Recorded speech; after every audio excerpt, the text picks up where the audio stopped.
رات کا سناٹا تھا۔ سیریا کی مسجد سے اذان کی آواز آ رہی تھی۔ اللہ اکبر بستر پر لیٹے حضرت خالد نے گہری سانس لی اور کہا، میری پوری زندگی میدان جنگ میں گزری۔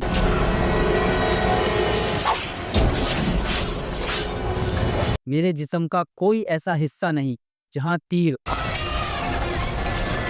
اور تلوار کے نشان نہ ہو، پھر بھی دیکھو مجھے موت بستر پر آ رہی ہے۔ کاش میں شہید ہوتا۔ آپ کا اتنا کہتے ہی کمرے میں سناٹا چھا گیا، لوگ رونے لگے۔ آج ہم نے اسے کھو دیا ہے۔ صبح ہوئی، گلی گلی میں آواز گونجی، اللہ کی تلوار، خالد بن ولید وفات پا گئے۔ بچے چیختے ہوئے اپنے گھروں سے باہر نکلے، عورتیں سسک رہی تھی، بوڑھے کانپتے ہوئے کہتے، اب ہماری حفاظت کون کرے گا؟ جس کی تلوار ہمیں محفوظ رکھتی تھی وہ چلا گیا۔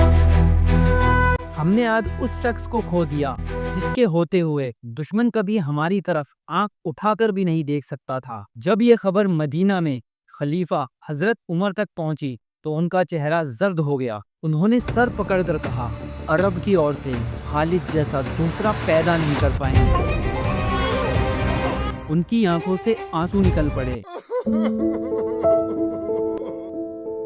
صحابہ نے دیکھا وہ عمر جو آج تک کسی کے آگے نہیں روئے، آج ٹوٹ گئے۔ آپ کے انتقال کے بعد جب لوگ حضرت خالد کے گھر پہنچے، انہوں نے تجوری کھولی۔ اس میں نہ سونا تھا نہ چاندی، صرف آپ کی تلوار اور کچھ پرانا سامان۔ لوگ حیران ہو کر بولے، اتنی فتوحات پھر بھی اس کے گھر میں کچھ نہیں۔ دوسرا شخص بولا، خالد کی دولت نہیں تھی، اس کی اصل دولت وہ زمینیں ہیں جو اب اسلام کے پرچم تلے ہیں۔ لوگ ان کی قبر کے پاس کھڑے ہو کر رو رہے تھے۔ ایک شخص نے روتے ہوئے کہا، خالد تم چلے گئے لیکن تمہارا نام، تمہاری تلوار، تمہاری گرج قیامت تک زندہ رہے گی۔ کہتے ہیں کہ جب آپ کا انتقال ہوا تو گھر میں اتنا سامان بھی نہیں تھا کہ کفن آسانی سے خریدا جا سکے۔ آپ کو سیریا میں دفنایا گیا، وہیں آپ کی قبر آج بھی موجود ہے۔ اسے لوگ مقام خالد بن ولید کے نام سے جانتے ہیں۔ صحابہ اور عام مسلمان اس بات پر بہت روئے کہ جس شخص نے روم اور فارس جیسی بڑی بڑی سلطنتوں کو شکست دی، وہ آج ہمارے بیچ نہیں رہے۔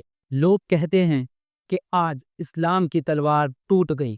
ان کی وفات ایسے وقت میں ہوئی جب مسلمان بڑی بڑی جنگوں میں کامیابی پا چکے تھے، لیکن ہر کوئی ڈر رہا تھا کہ کہیں اب دشمن کو ہمت نہ مل جائے۔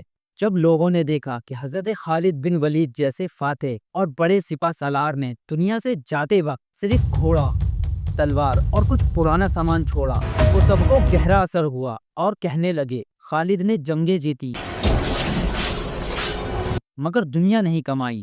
آپ کی یہ سادگی دنیا کے لیے ایک بڑی نصیحت بن گئی۔ حضرت عمر پہ بھی آپ کی موت کا بہت گہرا صدمہ ہوا۔ کہنے لگے، خالد تو نے اللہ کی راہ میں اپنی پوری زندگی لگا دی، تیرے جیسا سپہ سالار امت میں دوبارہ نہیں ملے گا۔ حضرت خالد بن ولید کی وفات سے یہ سبق ملتا ہے، انسان کی موت اسی طرح آتی ہے جس طرح اللہ نے لکھی ہو۔ انہوں نے پوری زندگی جنگوں میں بتائی اور آخرکار موت ان کو ان کے بستر پر آئی۔